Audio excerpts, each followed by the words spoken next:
Welcome everyone to the Fandom Effect Podcast, a safe point during your day to hear and talk about anime, video games, comics, MMA, and a lot more. This podcast started as a way to show everyone to never be afraid to try something new, because at the end of the day, you never know what kind of impact a new idea or a new interest is going to have on you until you try. So welcome everyone to the Fandom Effect, and let's begin. Hey, what's up? This is Carrie and Dietrich from Pipping Hot Pizza, and you are listening to the Fandom Effect episode numero uno. So, This is my first one, so, you know. I'll take it easy on you. This is the first solo one I've done. I used to, back when Pop Luck was a pure podcast, now we're kind of using it more of like a nerd channel platform for like news and then also to promote separate content. So we did that for about a year and a half, but that was with 3 people, and so this is the first solo one that I've done, so I still got to write a bunch of scripts and work on logos and stuff. But what I sent you earlier was... Hey, what's up? This is Carrie and Dietrich from Pipping Hot Pizza, and you are listening to the Fandom Effect episode numero uno. Very nice. Because I'm piping hot pizza, on IG, we have a... Welcome everyone to the Fandom Effect, episode 1. It's been going to be great coming back with you guys. Those of you who have been with us since the early days of Pop Luck, it is much appreciated that you are still here. Hopefully you guys are going to get a kick out of the Fandom Effect. I'm really getting a pretty fun time putting everything together. And we have a great first guest for you guys. It's a friend of mine and a former cosplayer buddy of mine as well. Carry on, I'm going to butcher your last name here, but Dietrich of Pipping Hot Pizza. How's it going? It's going well, man. It's going good. Coincidentally, just before we were kind of shooting around before we started recording here, and you were actually in the middle of a game on Apex, which is one of the things I want to make sure I went over with you. But for those of you who are just listening right now, Pipping Hot Pizza, you can find on Facebook at Pipping Hot Pizza, as well as Instagram and Discord. And correct me if I'm wrong here, but are you solely focused on Apex, or do you kind of mess around with a few other games? Not so much solely focused on Apex. I generally do a few FPSs here and there, but whatever spurs the moment. If I feel like streaming it, I'll play it. Okay. Around the beginning, it was a little bit of a lot of PUBG, then it transitioned over to Destiny, and then I found the pattern of just first-person shooters playing while I was playing it, but again, I'll stream anything that's fun for me, I'll play it. I get what you're going. Apex is the one game, so I didn't really get into the whole Fortnite train. I did play it a little bit. I know they're obviously vastly different, but for people who are listening who are either into those type of like arena shooters, what do you think makes Apex like a game to play versus going to like PUBG or Fortnite or something like that? Well, in my opinion, with Apex, you get your own unique characters. Just to name a few, you have Wraith, Octane, Bangalore, and so on and so forth. They have their own abilities. They can do certain things in a team, and stuff like that makes team composition go real well. Like, sometimes it takes the perfect mixture of teamwork and abilities together, and it really adds a good mixture to the whole battle royale first person shooter aspect. Okay, I know kind of obviously Apex has a ranking system. So right now, Pipping Hot Pizza, where are you guys at on rank wise? Pipping Hot Pizza was at I want to say Plat 4, but due to the recent ranking split, we just went to Silver 2 because of the new, the old map Kings Canyon that just came back for all the ranked players. So I got a lot of work to do. So ranking split, like what is that? The ranking split is where, like, in the middle of the season, they'll cut everyone down half a rank. So, like, let's say if you're like diamond, they just cut you down to gold, and platinum, they cut you down to silver, and so on and so forth. And they basically just I don't want to say hard reset, like a soft reset on everyone's ranks, and then they'll turn it over to a new map. So that way, like, if some people are better on Kings Canyon versus the other map, that'll give it a good mix. Like, for instance, I was not that. I can't even get I don't even know the name of the newer map, but I was decent on that one. As you know, it's Plat 4 But Kings Canyon is where it all started, and I'm used to that. I already had a year's worth of training on that map, so hopefully I'll get some good work on here. Okay, so like obviously I've been playing video games for like 20 years now, so I know, and I grew up on Counter-Strike and why am I blanking? Modern Warfare.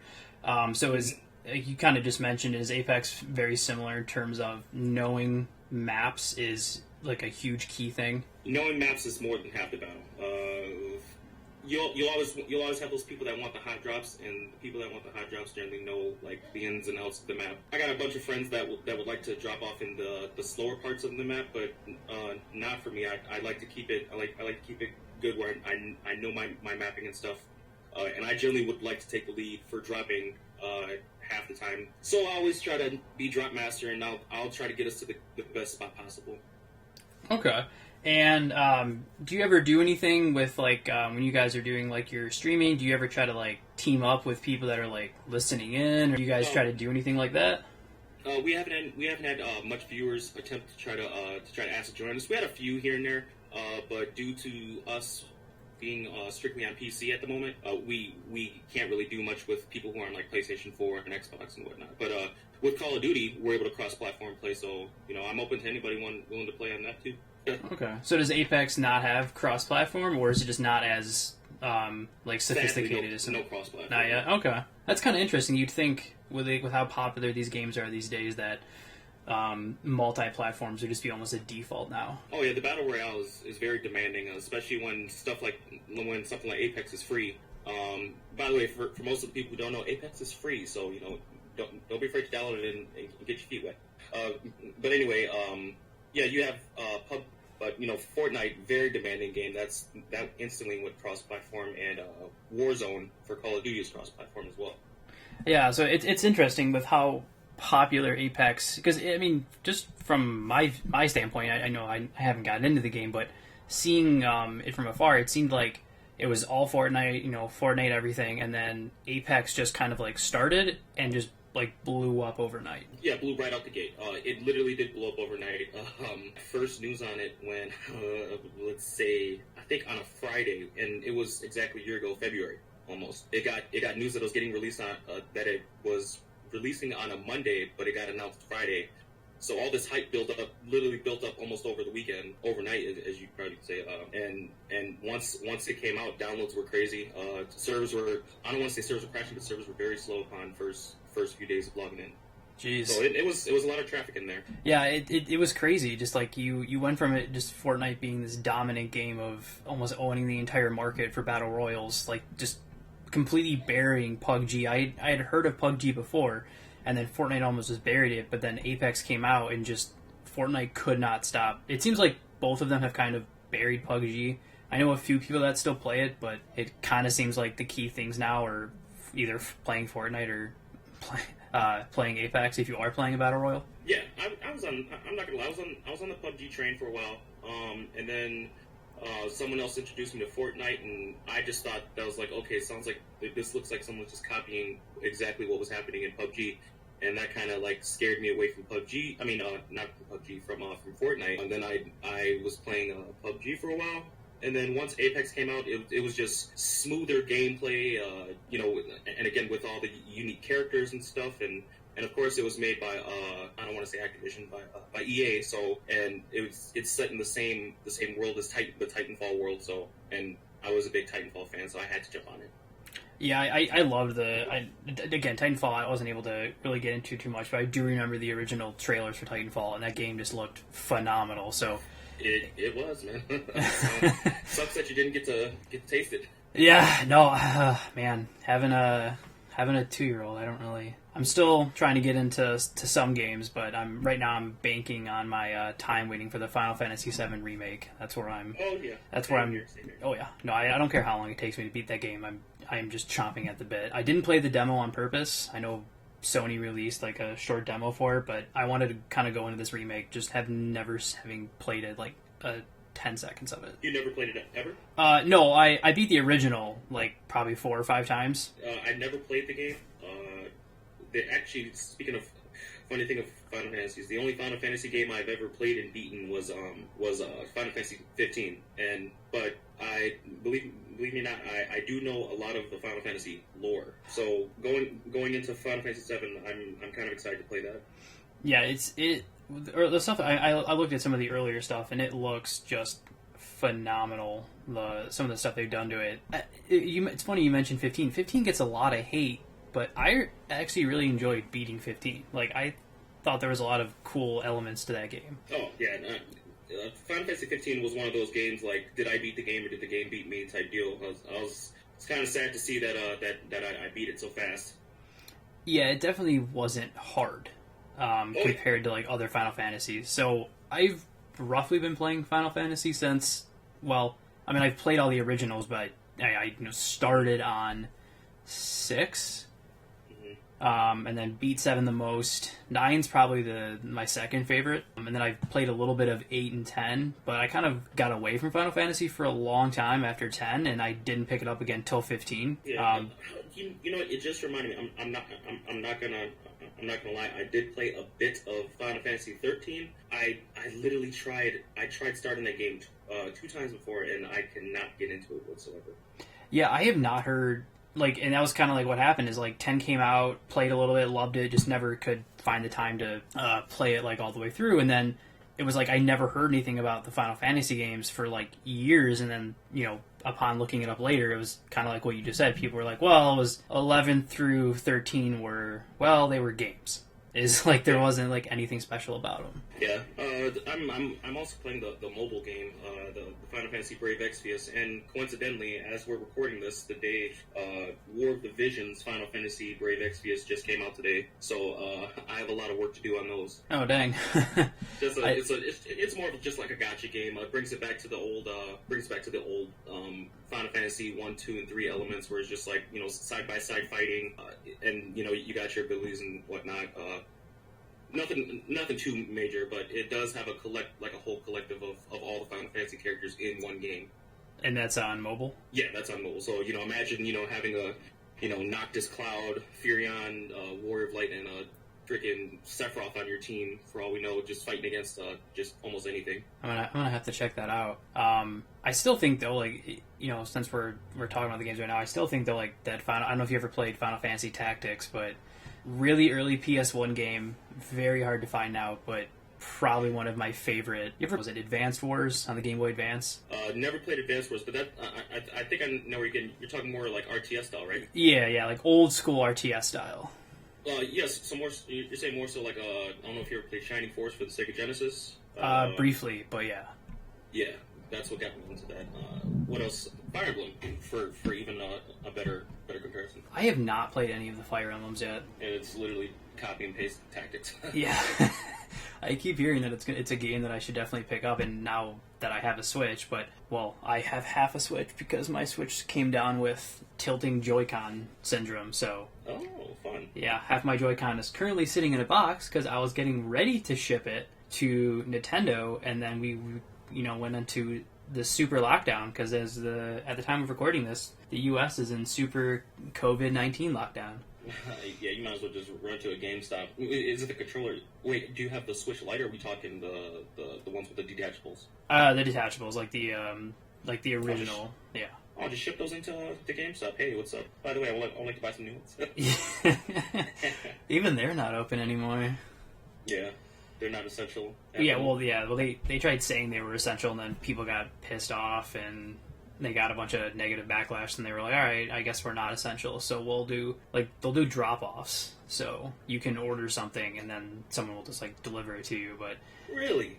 Yeah, that's what I heard. That's interesting. I actually went to GameStop the other day, and I want to say on Friday, to pick up Animal Crossing, and as I was walking in, I got stopped by the door aggressively, as if I was being bounced out the building. One of the regular, I think it was the manager, one of the cashiers there, had on black gloves, it was just he was about to start frisking me or something, and they were yelling at me saying we're at max capacity. It was only about 2 customers in there, but they said to wait at your car and they'll point me in when it's time to go in and out. And then I was just I waited 10 minutes, watch all the chaos consume with all the 2-3 other customers trying to walk in. They get stopped at the door. I was just you know what, I'll just download it.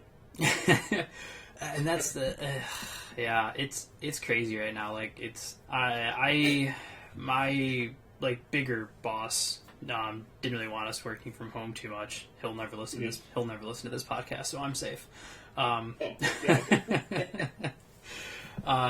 then like our CEO and like just was like, nope, like they can go home. Like it's time for them to get home, because like I have a job where I can work from home. They just didn't want us to, but I've been home for almost 2 weeks now. Well, for me, it's more of a because I work at a truck stop, so that is like in and out textbook essential, because the truckers are out there delivering all their foods and goods to everybody, and without the truckers gassing up at our gas stations and truck stops and whatnot, we're trying our hardest to make the world go round. I have to carry this nice little permission slip too, wherever I drive. Oh, really? That you're allowed to? I think that you're allowed to be out. Yep. It's not a lot of work going on at our place, so it's a lot of sanitization, sitting around, hopping on my Nintendo Switch from time to time. It's not bad. I say, yeah, working from home has had its advantage. Like the logo I showed you earlier, that I'll post up. That's like a temporary thing. I got everything else being worked on, but yeah, it's had its advantages. Like you said, like I've been able to like play a little bit games now and then, but the only thing I've been playing a lot right now is World of Warcraft, but classic version. But I'm getting bored of it. I played it for a while, like maxed out my first character, and I'm kind of like, okay, this is taking up way too much of my time. Yeah, I've always told myself that, like, you know what, you're gonna play World of Warcraft soon, but I don't see that happening anytime soon. I've said that to myself like 4 or 5 times, but I've yet to see it. But I'm pretty sure it'll come. Just like Magic the Gathering, I feel like once you just age enough in video games and card games and all that stuff, you just evolve into those type of gamers. Oh yeah, and I have played both. I was a huge Magic the Gathering back in the day. Like I doubt they're worth anything, but I have cards from like 3rd edition, which was like 95. I'm pretty sure you might be sitting on a small fortune.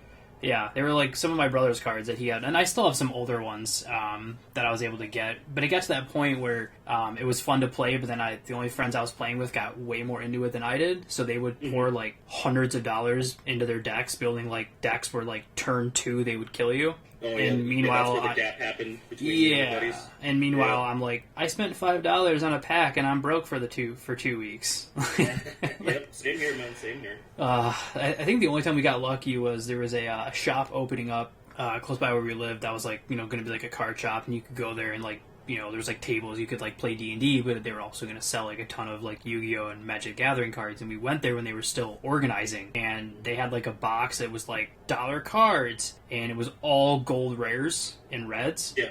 So we ended up buying like 10 or 15. We were like, holy crap, golds and reds. And then we were checking out, and the guy was like, oh, whoops, I guess that box was mixed labeled. That wasn't supposed to be $1. That was supposed to be $5. But well, you guys already picked it out, so we were able to get like a lot of rares for like $1 each. Oh, lucky you guys! I'd have been a little jealous if I would have seen that happen. Yeah, I think that was the only time I ever got lucky with Magic.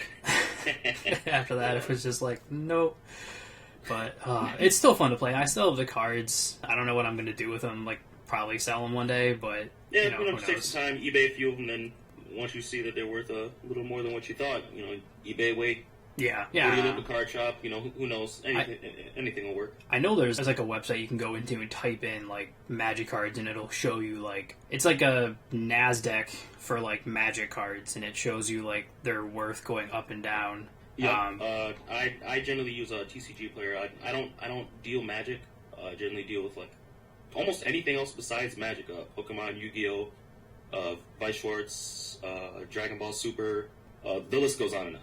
I think I have a buddy of mine who was really into the Dragon Ball Super card game. I played Yu-Gi-Oh for a little bit, but again, it was the same issue as Magic. So I would start getting into it, start building a cool deck, and then I'd have a buddy that was like, yeah, I spent like $200 buying all these packs so I could get these perfect 30 cards, and now my deck can win in like 10 turns. Like, oh, this will be a fun hour not having a chance in hell of winning. Yeah, it's very fun for them, not for you. It gets really entertaining watching your opponent play solitaire while you just sit there and lose. Yeah, which is pretty much what it is. When someone has a deck that good in any card game, it's like they're playing solitaire, and you're just there for personal entertainment.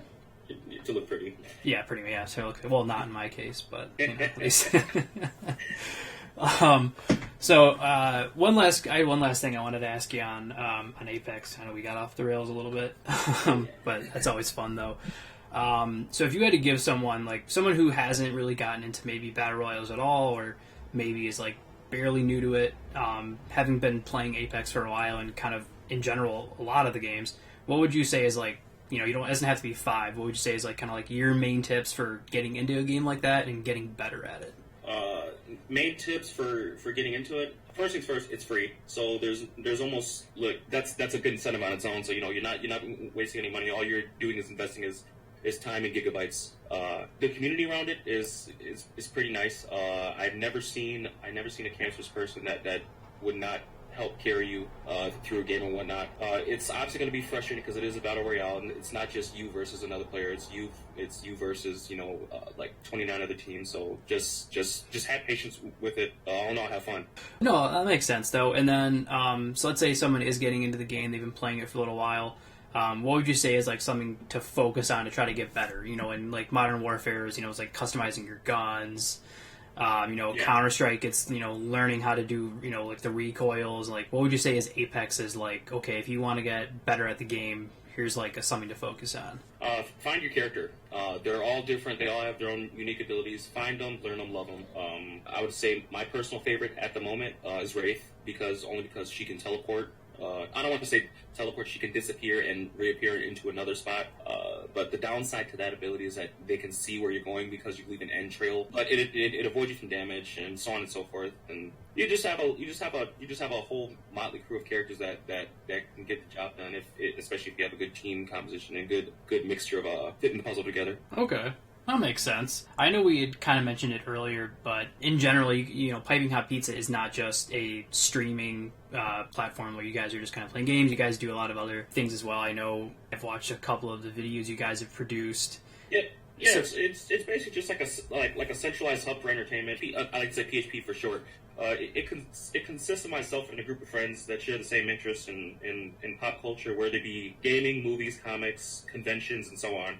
Almost anything with entertainment, we want to be a part of. But our core interest in what brings us together as a whole group is the gaming aspect. That's how we all met, so that's how we'll keep it as is. But I got the one friend that loves wrestling, so hey, do a wrestling bit. Okay, sure. Hey, I love movies. I like to do reviews.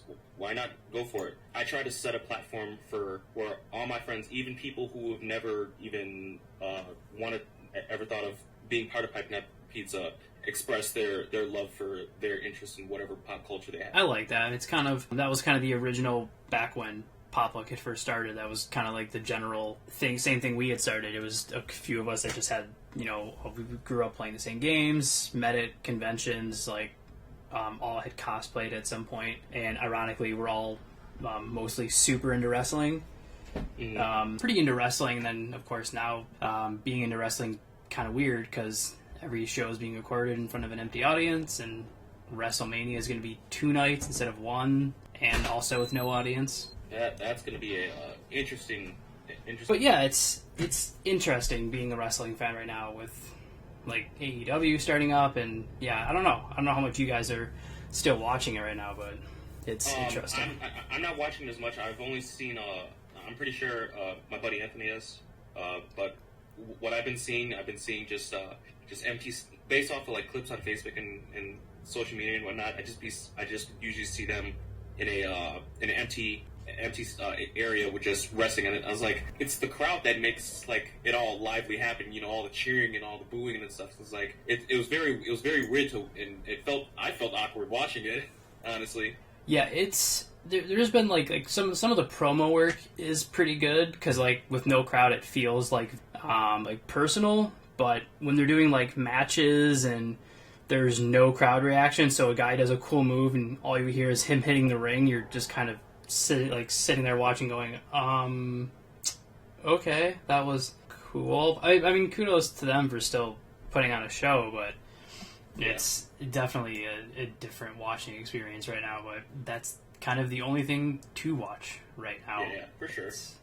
I know we had mentioned earlier, but with Corona and it's super brought down, there's nothing, no NFL, no NBA, no nothing. Yeah, I actually made a funny post earlier. Baseball is literally a social distancing sport, so let's let that happen. Yeah, the only thing that people are sitting close to is umpire, batter, and bat catcher. Yeah, baseball could still work as long as you just like didn't have guys in the dugout and you kind of just like brought them out one at a time. Yeah. In batting, like you could make baseball work, but they canceled too, so there's really nothing going on right now. Yeah. Anything but esports. I would assume esports are up right now. Yeah, oddly enough, I saw this on, I think it was like a Reddit. I don't follow racing, but Formula One had canceled their season, and I guess they reported on, like, it showed up in the ticker. There was some esports championship of that game of Formula One, and they were showing it on their tracker because they had nothing else to talk about. Mm-hmm. And whereas before they would, reruns, they would do anything to not, some places would do anything to not show esports, but with esports growing the way it is and having nothing else going on, I feel like if esports is going to find an avenue to capitalize a little bit, it's now. Like, now, I understand they can't really do tournaments in person with all the restrictions in place, but the beauty of esports is that they could do online competitions and stream the videos with these guys. Like, if esports is going to catch on to something mainstream, now really is the time to kind of like push it. Oh yeah, and it was already growing exponentially, and this, with the current events happening right now, I feel like it's just going to blast through the ceiling. And then even after the fact of all this stuff being done with, I'm pretty sure it'll hold its. This is my personal opinion and vision in the future. I'm pretty sure it'll maintain a spot. It might even make primetime television, cable, what have you. Yeah, I would not be surprised if it did with kind of what we have right now. If it really took the opportunity to kind of blow up, but I mean, I guess we'll see. It'll be interesting the next. Well, I wouldn't say interesting is the right word, but it'll be unique the next couple months to see how kind of everything's going on. Yeah, you heard it here. I'm betting on it. I'm betting on it being a part of a regular lifestyle. All right, so I'm gonna save that soundbite, and when it comes true, or if you end up being horribly wrong, I'll just make sure to point that out. Point that out on blast. Be like, by the way, as pointed out months ago, here's this wrong statement that was given earlier. So I know we had kind of mentioned it, but with doing gaming, and then also you guys do a lot of like your own, like you kind of mentioned, you guys do your own like videos that you make. I mean, that's got to be pretty different from recording a stream and playing a video game, and then like making your own video. Yeah. With making your own video, there's a lot of time you can take with that. You can put in the editing, sound effects, music, what have you. You can go back, cut it, clip it, even have a focus group look at it before even pushing it through to any social media outlet. Whereas compared to streaming it, it's right there, it's live. You kind of have to put a filter on what you say, especially if you're just doing regular gaming, and especially if you're gaming with friends that don't know that don't know if you're streaming, or if you are streaming and they know that. It's hard to control your friends, especially when they want to when you try to have them have a filter on as well. Okay. No, yeah, I get what you're saying. Do you guys have any videos you guys are trying to do right now at all, or? We always have we always have like 4 to 5 videos in the up to bat. In the making, we have a whole idea section on our Google Docs and whatnot. We are actually in the middle of making one, but it's been in the works for let's see, we've been on a hiatus, so about like 3 or 4 months. Oh dang! So, but even with the stuff happening now, it makes scheduling harder for us to get together. And plus, with this coronavirus, I'm trying not to take it lightly. I don't want to take this event and all this stuff with a grain of salt, but I want to make videos on it. But that's something that we would have to discuss within our group, if it would even be a good idea to make videos about this. Right, or at least like, because we try to stay towards the funny side and the lighthearted side of everything. Right. Yeah, and like obviously with it being such a a big thing, I wanted to, in being a first episode, wanted to make sure we kind of like went over just different aspects of kind of what's going on for people down the road that happen to listen to this and realize like the unique challenges of even doing, streaming or everything, like, it just put a damper on everything. People are, you would think that in general, like, things like podcasts and streaming would be blowing up dramatically, but people are actually, like, so, like, well, if I'm home, I might as well, like, play video games or catch up on my anime. Like, people are actually not jumping to podcasts and streaming as much as you would think, because they're using this time to, like, catch up on everything that they haven't been able to. Right. Yeah. A lot of at-home projects that people do that they always put off, or obviously they have all this time to do it now. I try my best to I will try my best to try to capitalize on this moment to bring people onto the channels and whatnot. Oh yeah, yeah, and that's kind of why I had made a post a couple days ago before before the date of recording this, that I was going to push the first episode. I was still working on writing an intro and an outro. I made it. I showed it to you earlier. I made a logo myself using Photoshop, as I've been trying to teach myself that. But I'm working with it. Pretty good so far too, by the way. Oh, I appreciate it. Yeah, I've only been doing it for like a month and a half, but I will. I'm going to save it for my tip. And for everyone, at the end of every podcast of the Fandom Effect, I'm going to give you guys a tip of the episode, and it's just maybe something I've been doing to teach myself a unique skill, or perhaps some sort of like website or something that I found that can give people some value. So I'm going to save it till the end, but I'm going to give you guys a secret for how I've been able to teach myself, Photoshop, audio editing, like all this stuff over the past couple months. I just got we had talked about it, I just got all 6 Google Ad certifications, like all this stuff. Like, I'm going to save it for the end, but trust me, if you guys make it to the end, you guys are going to get a great tip out of it, be able to teach yourself a lot of crazy, cool stuff here. But yeah, so I got a buddy working on a different logo, but with everything happening and everything getting shut down, I was like, you know what, I think, maybe I won't have everything in place the way I wanted to, but I think now's the time for everyone that's kind of affected to just push forward, with a couple episodes and just try to get everything else and just speed up the whole process. Yeah, full throttle right now. Yeah, exactly, and that's again, appreciate you coming on, being the first guest of the Fandom Effect here. No problem. Anytime if given the opportunity, bring me on here again. We could talk some more. No, yeah, for sure, and we got plenty to go over, and we always will. We'll always have plenty to go over. I know you had mentioned you guys have been working on a video for a couple months. Is there anything you can share? Like, I don't want you to spoil your video, but yeah, for sure. I don't mind giving out a little bit of spoilers. We have a recurring video arc with Letter to Grandma. It was one of our bigger videos on the Facebook platform. I think we had like 200 shares in like the first 2 days, which was a huge surprise. I was like, where did this come from? Like who's sharing all this stuff? And it was a buddy that like shared on like a few of the pages that he was on, and he just went from there. Because usually I would just post it on the page and let it fly, see what happens after that. Yeah. But he went above and beyond and shared on like 20 or 30 pages, and it kind of just spanned out after that. But I digress on that part. We have a continuing arc with Letter to Grandma where it's just a bunch of back and forth between the grandma and the grandson talking. And the next one, don't want to say too much, but there's a response from the grandson. And I feel like as it goes on, it gets better and better. Okay, and that's that you guys are just kind of working on. Is it like one video, or are you guys trying to do like a couple of them? Yeah, it's a couple of them. At the moment, we have 2 videos out. Corresponds with each other. The first one is Letter to Grandma, and then the second one is Letter to Grandson. Okay, so and it's a lot of back and forth. Okay, and is this just on? Can people find this just on your Facebook, or do you have it located anywhere else too? Yeah, they can find it on the Facebook page. If you need the link, I can share the link with you, and we'll put it in the description.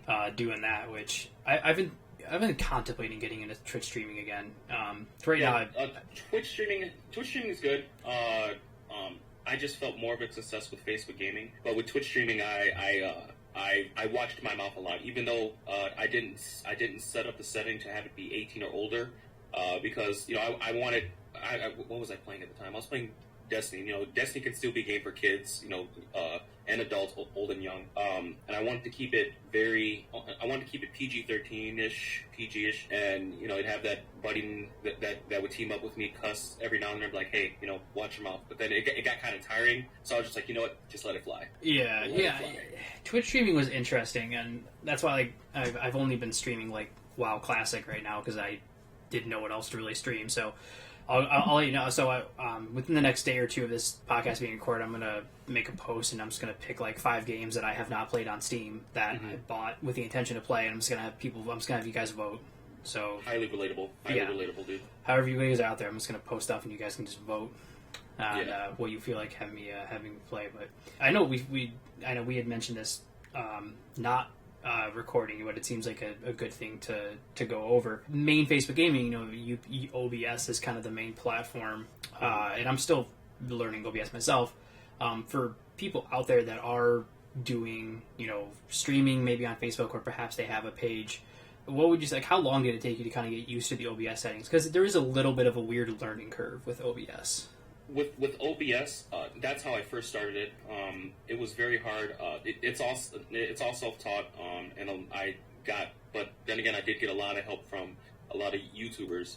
And then a buddy of mine, you know, Tanner, he introduced me to Slobs, basically Streamlabs version of the OBS. Whereas that program itself is very user-friendly. I want to say it's almost definitely copy and paste OBS, but with Streamlabs Touch. They give you pre-rendered themes, pre-rendered overlays and whatnot. They set you up with like tip jars. They have all that stuff to the point where you don't have to go through these like hoops and barrels just to put like a tip jar in your stream on OBS. Where it's like it's just like literally 2 clicks to get you a tip jar on Slobs. Is what they call it for short, by the way. So okay, so for people who are wondering it, is it just searching Streamlabs or Streamlabs OBS? Okay. And jot this down. So the main difference is that it's just more streamlined, like user friendly, whereas OBS is like very streamlined, very user friendly. A trained monkey can use it. Okay, yeah. So for me, and I don't know, maybe perhaps other people are running into the same issues as with OBS, is getting your camera to work in one section and the game in another, and trying to get like, you know, icons and stuff like that. You almost have to constantly adjust it every single time you go to stream. Yeah, with Slobs that stays the same, and even when you set up when you go out and find a pre-rendered overlay, which most of them are free by the way, they tell you exactly where to put the camera, you know, on the screen that you're working on, where to put the camera, where to put the gaming and stuff, where to put the chat lines and whatnot, and it'll keep it running from you. And even if you do transfer it over from the people who are running OBS transfers over to Slobs picks up if you had OBS, and it'll ask if you want to, if you would like to transfer all your data over to Slobs, so you have all those items on there and whatnot, and all those assets. Okay, and that's like when you first go in, like when you first install it, it gives you kind of something like, hey, we've detected OBS. Yes. Or... Yeah, the second you open it, it'll ask you, hey, what's up? Do you want to transfer this over? Yes, sir. Okay, you know, I'm gonna have to check that out then, because I know trying to fit around with OBS has just been, even from an audio standpoint. You will like it, trust me. I'll definitely be checking that out. And for everyone out there, that is Streamlabs, a more user-friendly version of OBS if you are looking to do any sort of Facebook streaming at all. So definitely have you guys check that out. So I know we're getting towards the end here, so I know I'm going to throw a curveball question at you here. Not really, but... So we've talked about, you know, a couple different things, and I know I'm definitely going to have you on again so we can go over some different things as well. I know we didn't really touch on anime too much right now. Kind of the question I want to ask you, since it kind of seems like we're talking a lot about gaming right now, all time, you know, what's kind of the game you've been going back to? And then I also want to ask you, what was the first game you can remember ever having beaten, like start to finish? Favorite game of all time that I go back to, that I reference a lot, the whole Kingdom Hearts series. Hands down, in my opinion, best game of my life, period. Just like I was saying with Final Fantasy 15 earlier, when I beat the game, like, did I beat the game or did the game beat me? It leaves me wanting more. I want to say it's Tetsuya Nomura, the creator. He just leaves me hanging, like, dude, I want more release more stuff, and I'm kind of glad all these games are going to this whole DLC stuff. So I just finished the DLC for Kingdom Hearts Remind, actually, and it left me with a very big cliffhanger. I'm not going to spoil it for anybody who hasn't downloaded yet, but it is a huge cliffhanger. Kind of makes you go like, what the heck is happening? Yeah, the Kingdom Hearts series it's such a great game. Yeah, it's very convoluted. So in Kingdom Hearts 3, they will catch you up on everything, even if you haven't played 385 2 days. 385 2 days. Birth by Sleep, Coded, Recoded, Final Mix, all that stuff. All that they will get you up to speed on all that, even for the people who have played just the base 1, 2, and 3. Okay, so for anyone that is listening right now that maybe hasn't gotten into the Kingdom Hearts series, would you recommend just playing 3? Like if time was limited, you can get away with just playing 3 because what it does for you is the second you hit new game, it'll say, would you like to check out a few of these videos to get you up to speed on what's happening in the series. Okay, so yeah, so for me, or maybe like people who maybe have either kids or perhaps don't have a lot of free time to play 4 or 5 iterations of the Kingdom Hearts series, playing 3 will you'll learn enough playing 3 to at least know what's going on in general. Yes, for sure. Okay, perfect. 100%. Now with the first game beaten, I'm gonna have to hand the hell to Donkey Kong Country. I can recall back to when I was like, I want to say 3 or 4. I don't want to say I was backseat gaming a lot, but I would watch my stepfather play it a lot, and he would always struggle on certain parts where I'd be in the background like, I can do that, I can probably do that. Just that kid in me just like wanted to play and stuff, and he'd give it off to me to give it a shot, and all of a sudden I'd do it. I'd be able to do tricks that he wouldn't able to do, like roll off the ledge and still jump, and he'd like, how'd you do that? I'm like, just simply roll off the ledge and jump. But, that is most definitely a game I remember beating. It's just your simple platform game, and after that, I'd love platformers ever since. Oh yeah, no, and that's why I love asking this question, because it's such a great way to remember all the old school throwback games. Their music is great. I go back to their music. I even have the playlist on my phone, because listen to that on a long ride home or to and from work or wherever you got to go. Brings back that nostalgia feel. Oh yeah, no, definitely, and that's why I don't play them as much, but I would still it's not my all-time favorite game, but genre specific. My all-time favorite racing game of all time is still F-Zero X from the N64. You played that one? I didn't even think that they had an F-Zero game for 64. Oh yeah, that's where that's the first showcase of Captain Falcon in a video game. Oh, so he wasn't on the original SNES one? I don't believe so, no. Oh, okay. I do remember there being. I'm not sure if it was an anime or not, but I just remember the whole Falcon Punch scene where he jumps out of his ship and he does a Falcon Punch on the bad guy. And he gives off the name Captain Falcon to another person. I never seen the series or anything, but I'm pretty sure. Yeah, I've only seen clips, and I've only seen clips because Death Battle did an episode of Captain Falcon completely blanking on who he was facing. And it's going to bug the hell out of me. So while we're talking about this, I'm going to look it up. Maybe? Let's see. Yeah, it was one of the earlier Death Battle ones. It was Captain Falcon versus Johnny Cage. Johnny Cage. Yeah, of F-Zero X. Or, well, no, not F-Zero X, Jesus. Mortal Kombat. Someone somewhere just yelled at me insanely for saying F-Zero X and not Mortal Kombat. You fool. Jesus. So yeah, for anyone who doesn't know what Death Battle is, they take 2 people from different things. So it could be video games, anime, whatever, and they fight and kind of declare a winner. And the Captain Falcon versus Johnny Cage one, spoiler, Captain Falcon wins.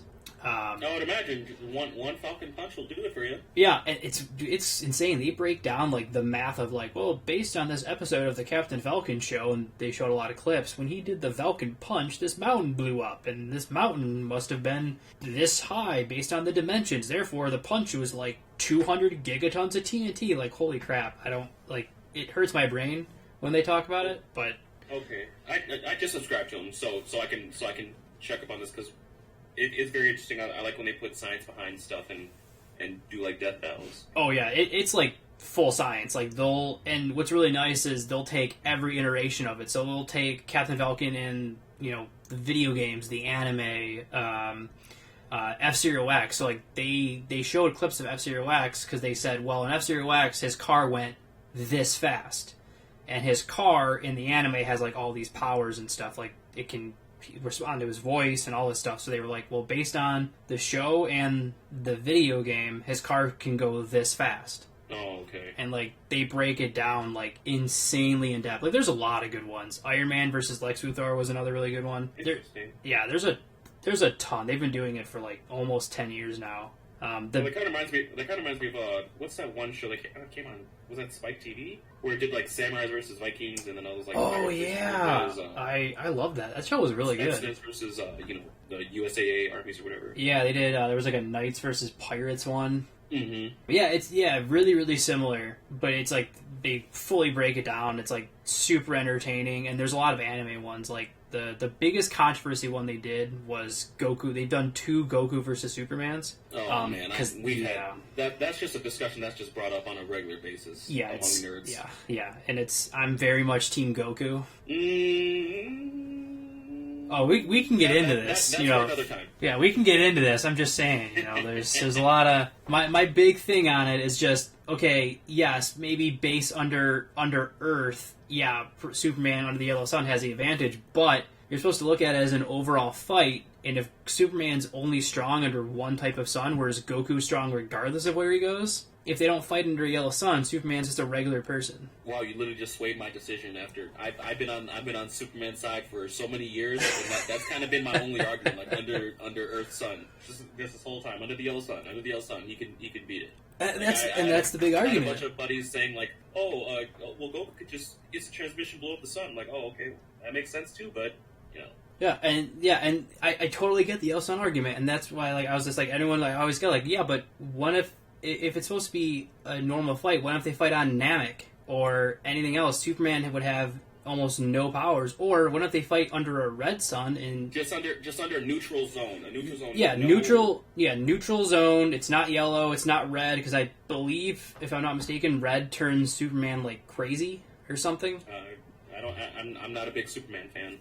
I'm not either, but I read more DC comics than Marvel because, to my opinion, the only Marvel comics that are good right now are the Darth Vader Star Wars ones. Yeah. But I know I could be wrong. So for anyone listening to this, if I am wrong, tell me in the comments when this episode gets uploaded if the red sun does not change Superman. I thought I had read in a wiki that a red sun makes him like lose all sense of like his mental capacity or whatever. Yeah, kind of like Red Hulk in a way.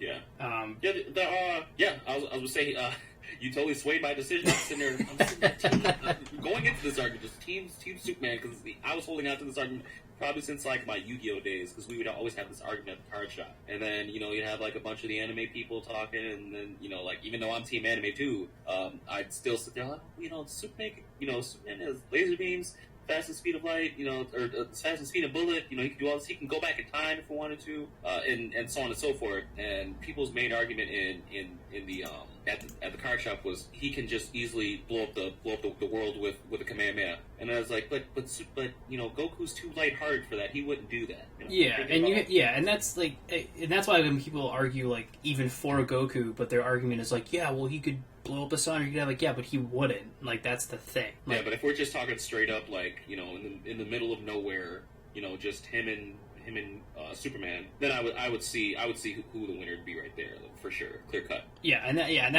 that's the whole reason why I'm Team Goku is that if the argument is 9 out of 10 times depending on where they fight, Goku wins, but the 1 out of 10 times they fight under perfect conditions for Superman wins, then he's not the better fighter. It's who can win in the most scenarios. What about Saitama from One Punch Man? I'm just kidding.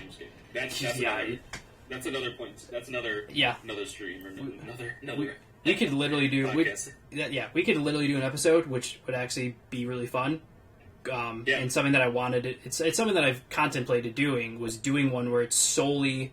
This would be like a rare one, but if you're interested, I would totally do it with you. It would still be under the Fandom Effect, but it would just be like the Fandom Effect dual podcast, and it would just be a separate podcast of 2 people, and even if we're on the same side, like, because I hate when it's like, oh well, I know there is like the reason why I love Death Battle is they do it very, here's how they would fight, here's the winner based on, math and science, and I suck at math, so my argument's not going to be super math oriented, but I like that style a lot better than, well, I'm going to say this guy's going to win, you're going to say that guy's going to win, and even if I don't believe it, we're just going to argue that way because to the end of the earth. Exactly. Until we get one of our facts over. Yeah. I'm all for it, dude. Yeah, as I would love to do one where, like, just as random example, because I had actually talked about it with a buddy of mine before, but, like, Underdog versus Captain Underpants. Yeah. Underdog, I remember Underdog, yeah. For sure. Yeah. Never fear, Underdog is here. Yeah, exactly. And then Captain Underpants, like, I read all those books when I was a kid, and just, read up on their powers, and then just do a podcast of, if they fought, okay, well, they can do this, and this can do this, okay, well, let's say they're fighting in an abandoned city, and then we just, boom, you go into it and you debate it, Yeah. And, like, I think it could be no variables whatsoever. It's just straight fight. Yeah, straight fight. Corrupt. Captain Underpants can't. If water gets on him, like, okay, well, if they're fighting and there's water and water gets on him, he's going to turn back to normal. What if Underdog's a slobber? Dogs do slob, and all of a sudden, you get some water on him. Right. See what I mean? Like, that's, I think it'd be a fun. Like a fun separate little, like, hey, this isn't like a, hey guys, it's a separate entity of the Fandom effect. Right. And for everyone in listening, I know we're getting ready to wrap up here, but the whole point behind the Fandom effect and the reason why I had probably debated different names for the podcast for weeks, like, annoyed the hell out of my wife, annoyed the hell out of, like, a couple buddies, because I was constantly being like, what about this name? And then I'd hear, yeah, I kind of like that one. I'd be like, it's not good enough. What do you mean, kind of like it? And I spent weeks debating the name, and then the old name originally before the Fan Effect, the name of the podcast was going to be Bushido Geek. And for those of you that are new, or perhaps earlier people who've been following Pop-Up since the original, know that up until an injury forced me to semi-retire, I've done MMA for 5 years. So the gym I was originally started in Detroit was very much Bushido-oriented. They followed the way of the samurai, the way of the warrior, to the letter. Yeah, I remember you. And then the gym I joined now, that I was in up until I got hurt. Hopefully, I'm feeling better recently. So hopefully in the next couple months I could go back. I've been out for about a year now. Just one of those rare. I just got on a huge injury trend. Like, blew out my calf, dislocated a rib. Just. Ooh. I went from never being hurt, other than like a couple minor concussions in sparring for 3.5 years, to just a year and a half straight of nonstop injuries. And right now, I just got I got some back and neck issues. Hopefully we can get you back on the mat, man. Yeah, the only way around it is the way through. Yeah, I'm hoping to. It's it'll be fun. But the gym I'm in now, Rufus Sport, for anyone who's a big fan of the UFC, Pettis Brothers.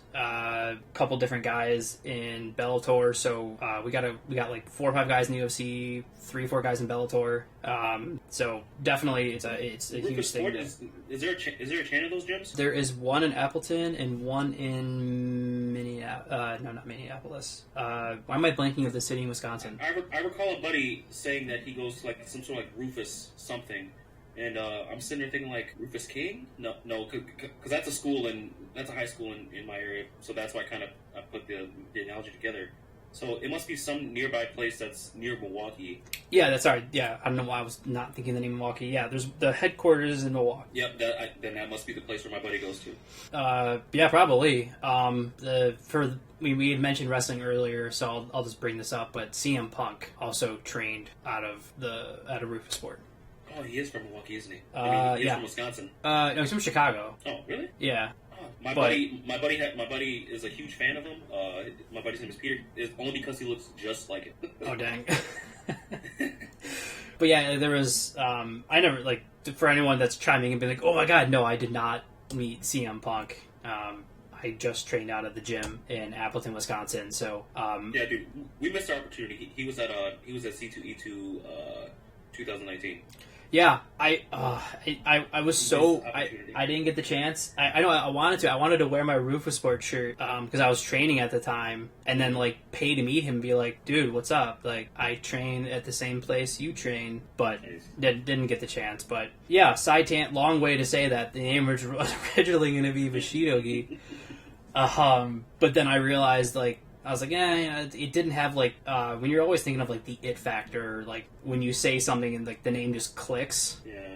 the name clicked for me, and I, shopped it with like 10, like almost close to a dozen people, and it was very 50-50. There was another name I was thinking of too, and it was very like, they were like that name or Bushido Geek, and I'm like, yeah, you know what, Bushido Geek, like, it's something like maybe I can do like a side project, like if I do end up streaming, perhaps that can be the tagline or like the name or something. But I was like, this doesn't scream like what I wanted for podcasts. And I was just sitting at work one day and was just kind of BSing around in my head, and all of a sudden I was just like, a buddy of mine is going to be starting up a podcast. I won't say his name just because he hasn't announced anything yet, but he had said, like, he's like, yeah, I thought of the name because I thought of, in gaming and in everything I've done, you're always learning. He's like, so I went on that thought process and I came up with that name. And I sat there and went, all right, well, to me, what's always been the thing for me? And I know from talking to you, it's kind of the same way, because you're not just into, like, just playing video games. We've cosplayed together, we've been to conventions together.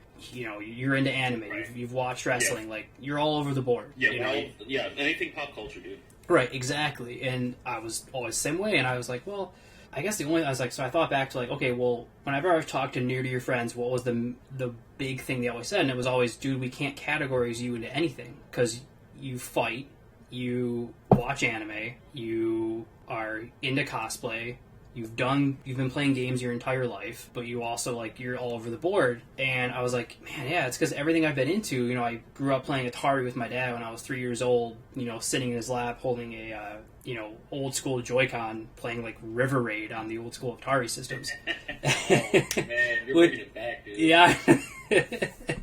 Which, coincidentally, that's the first game I ever beat, was River Raid. I think when I was, like, 5. I don't know. No tutorials. Is just the controller and the screen, and good luck.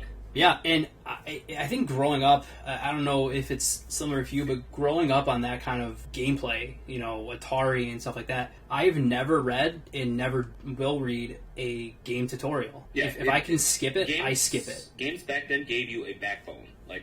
For the people nowadays, like, we have our backbone from the nitty-gritty that'd be Nintendo, Super Nintendo, Atari, Sega Genesis, stuff that never told you how to play the game. It was just like, get ready to live on a prayer, my guy. Yeah, figure it out.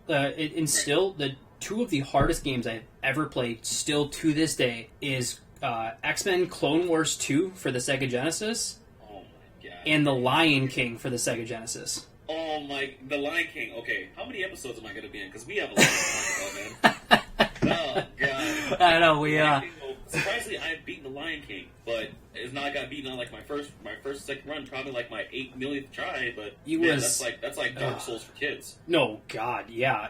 But, like, just ridiculous. Like, to your point, you'll definitely be on again, because that's, like, a whole other podcast of just Sega Genesis games, like, in itself.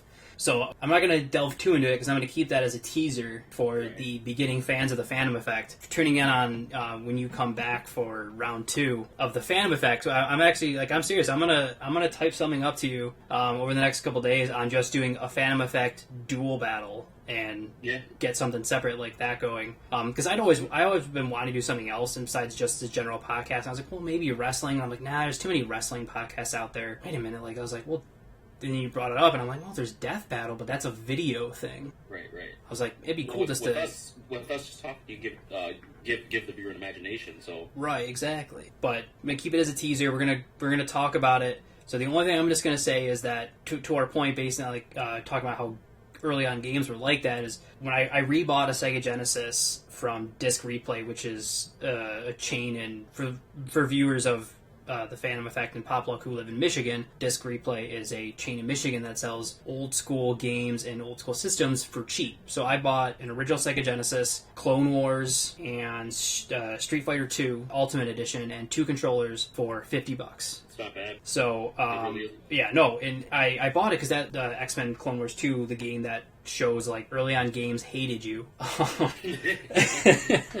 But that was the game that led to, still this day, Gambit is my all-time favorite superhero of all time. Other than him and Booster Gold. I know, I'm very weird. Gambit is my favorite X-Men character. Let's just throw it out there. Okay. Respect. Yeah, it's the weird ones. Like, a lot of people, it's like, oh, Batman and Superman, and ironically, like, I've cosplayed as Red Hood, so you would think that Red Hood is, like, my number one, but no, it's Gambit and Booster Gold. Just, I have no idea why, but that game, and again, this ties into what led me to the name The Phantom Effect, because this one game that I played when I was a kid led to a superhero being my all-time favorite superhero 20 years later, just because of the fact that I loved playing him in this game. Yeah. And that's what led to the Phantom Effect, just because everything that we're into, it affects everything else that you go to in your life. You know, Right. why did I start watching the original X-Men show? Because I played this video game with my brother. And that led me down this, anime rabbit hole. Those certain influences and whatnot. Yeah, and so that's, for anyone who's, listening right now, that was the idea behind the Phantom Effect, is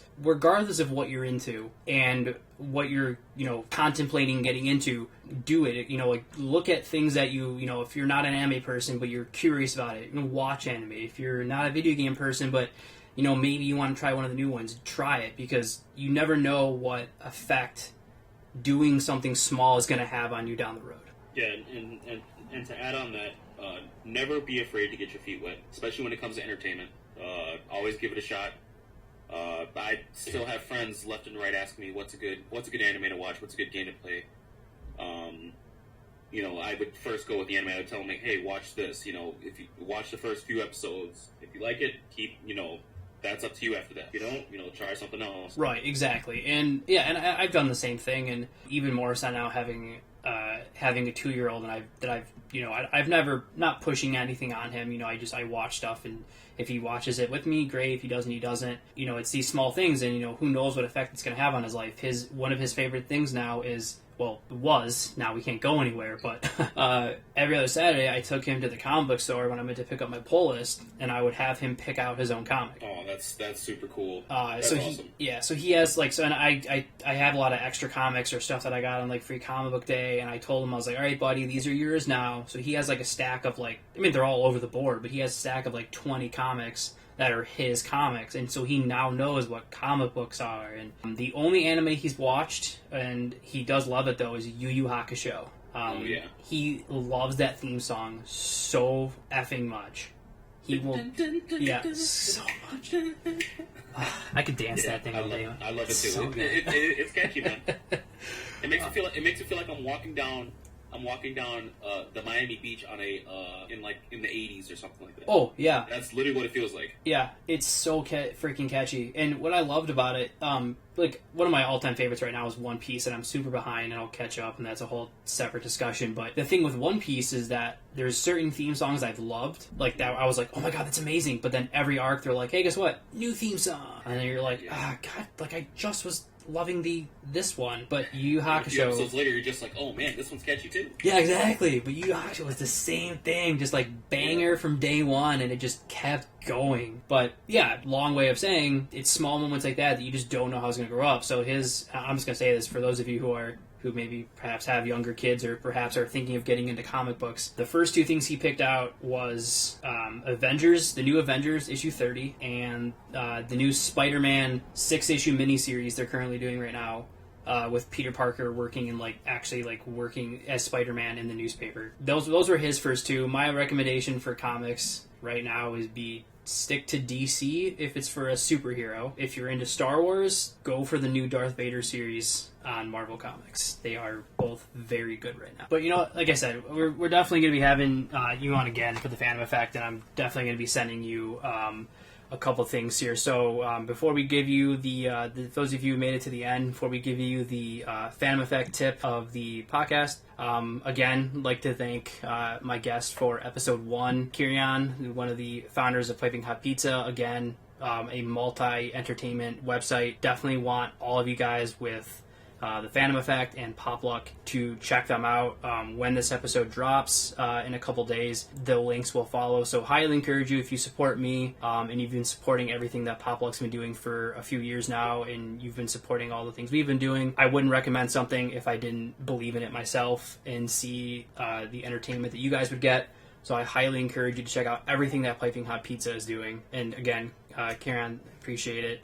You come on it. Dude. Oh yeah, like I said, you're definitely going to want to And for those of you that are listening to this episode that are a fan, looks like me and Kieran are going to be doing a battle podcast under the Fandom Effect in Popluck. So yeah, if you guys listen to this and you can think of something that youth would want us to debate, and not even really so much debate, but just go over who could win in a fight, send us the 2 people you would like, or send us the 1 person you'd like to see. And it doesn't matter if it's kids cartoons, old school anime, comics, video games. You think of it, we'll go over it. We can even, it could be anybody. I would feel you can freaking have Dexter from Dexter's Laboratory fight freaking Wolverine and see who can win in a fight. Yeah, and it's like, okay, like, and it's like you put it like, okay, like it's Dexter's lab, but okay, like Dexter's had like 2 days of preparation. Right. So what could he come up with realistically to counter that? Right. And it would be a good one. You could do things like Astro Boy, which Death Battle did do an old Astro one, but Astro Boy versus. Do you remember Nickelodeon had an old show like Jenny the Robot or something? Jenny the Robot. It was like, God, it was probably like mid 2000s or something, but it was like a kid's show where she was like a teenage robot or something. But yeah, like it's like all over the board. I think it could be really cool to do. Blue-haired girl. Yeah. Yep. Okay, easy. Yeah, so I think it could be really cool to do something like that. Like I said, I'm going to make sure, again, guys, that all of the Piping Hot Pizza stuff will be posted along with their key videos that they're working on. And, of course, when you guys do come out with a new video, please let myself and Popluck and Fandom Effect know. I'll keep pushing when you guys do streamings or videos. I'll make sure I post that on the page for you guys. We're all in this together, so whatever we can do to help each other out. As well, key things here, I'm going to do a little recap for you guys. Streamlabs, or aka Slops, if you are looking into Facebook streaming. I'm going to be looking into this myself over the next couple days as a better alternative to OPS and its craziness. And so those of you that have made it to the end, of course, I did promise you a little reward here. So the Fandom Effect tip of the podcast is what I've been using to teach myself a wide variety of things. And it's a multi-educational website called Udemy. And, of course, I will make sure to post a link in the descriptions to YouTube. That's udemy.com. They run sales constantly, so don't freak out if you go to the website and you see the Photoshop or whatever course is like $200. Just wait. They run like a sale a month where it goes down to like $10, anywhere between like $10 and $13. So I have a ton of courses and I've been teaching myself. So like when you guys see the temporary Popluck, that's just for me learning, going through a Photoshop course and been doing Photoshop for under a month. The tip of the podcast, for you guys, is to check out Udemy. If there's something that you're interested in, they have courses on everything, and there are free courses as well. So if even $10 is like, man, I don't know if I can spring $10 right now with everything going on. Completely understandable. There are plenty of free courses on SEO creating, website creation, JavaScript, HTML, everything. So highly encourage you guys to check that out. Thank you for listening. This has been episode 1 of the Fandom Effect. Kieran, again, thank you. I'll have you say goodbye to everyone as well. As I would like to say in the end of my streaming, love, peace, chicken grease. There you go, guys. Love, peace, chicken grease. Thank you, everyone, for listening to the Fandom Effect. Please make sure to follow me on all available platforms: Facebook, SoundCloud, Apple Podcasts. And if you or yourself or knows anyone that's perhaps interested in being a guest on the Fandom Effect, please feel free to let me know, and I would love to talk to you guys. So I will see you guys on the very next episode of the Fandom Effect.